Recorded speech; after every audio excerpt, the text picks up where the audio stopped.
মন্ডলী আসসালামু আলাইকুম।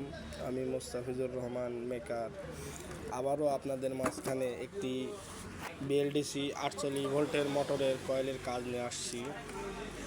আপনারা দেখছেন এটাই একটা 48 ভোল্টের মোটর। এই মোটরের কাজটা আমরা এখন আপনাদের কিছু কয়েল বাঁধা হয়েছে আর বাদবাকি কাম আপনাদের দেখাবো।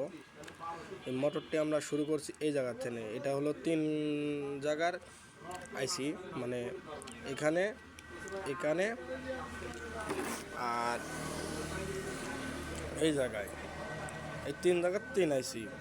এই মোটরটি আসলে যে জায়গায় থেকে শুরু করবেন ওই জায়গায় যে শেষ হবে মোটরটি।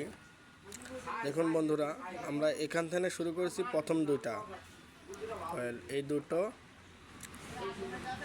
পরে এই কয়েলটি এই দুটো বেঁধে নিছি। নেওয়ার পরে মোটরটি এই জায়গায় যে শেষ হয়েছে এই দুটো, তাহলে মাঝখানে গ্যাপ বাদ দিয়েছিলাম আমরা 1 2 3 4, 4টি বাদ রেখে, অর্থাৎ এই দুটো এখান যে এই কয়েলটি শেষ হয়েছে, প্রথম কয়েল এখান যে শেষ হয়েছে, এখান থেকে আবার আমরা দ্বিতীয় কয়েল শুরু করছি। দ্বিতীয় কয়েল বেঁধেছি বন্ধুরা, দেখুন এই দুটো মাঝখানে তাহলে 2টা গ্যাপ ফাঁকা।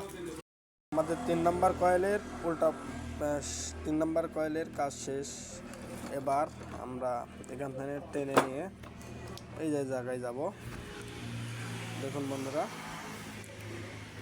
3 নম্বর কয়েলের যেটা প্রথমটা আমরা সিধা পেঁচ দিয়েছি, পরেরটা উল্টা, কিন্তু 3 নম্বর দ্বিতীয় রাউন্ডে, অর্থাৎ প্রথম 2 কয়েলের পরে 3 নম্বর কয়েলটি, এই কয়েলটি আমরা আবার উল্টা দেব।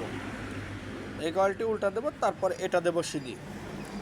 দেখুন বন্ধুরা, আমরা এই কয়েলটি উল্টাই দেব। এই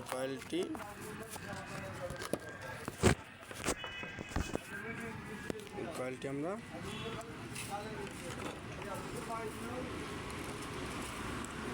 উল্টা কাজ করব।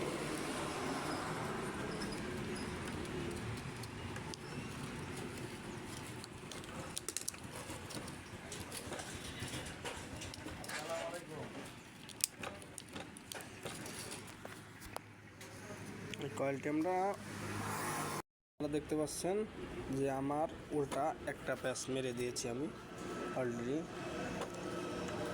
এবার আসলে বিষয়টা হচ্ছে কি, মোটরটি যত টাইট করবেন তত চার্জ কম খাবে এবং কয়েলটি টেকসই বেশি হবে, কয়েলটি কাঁপবে না।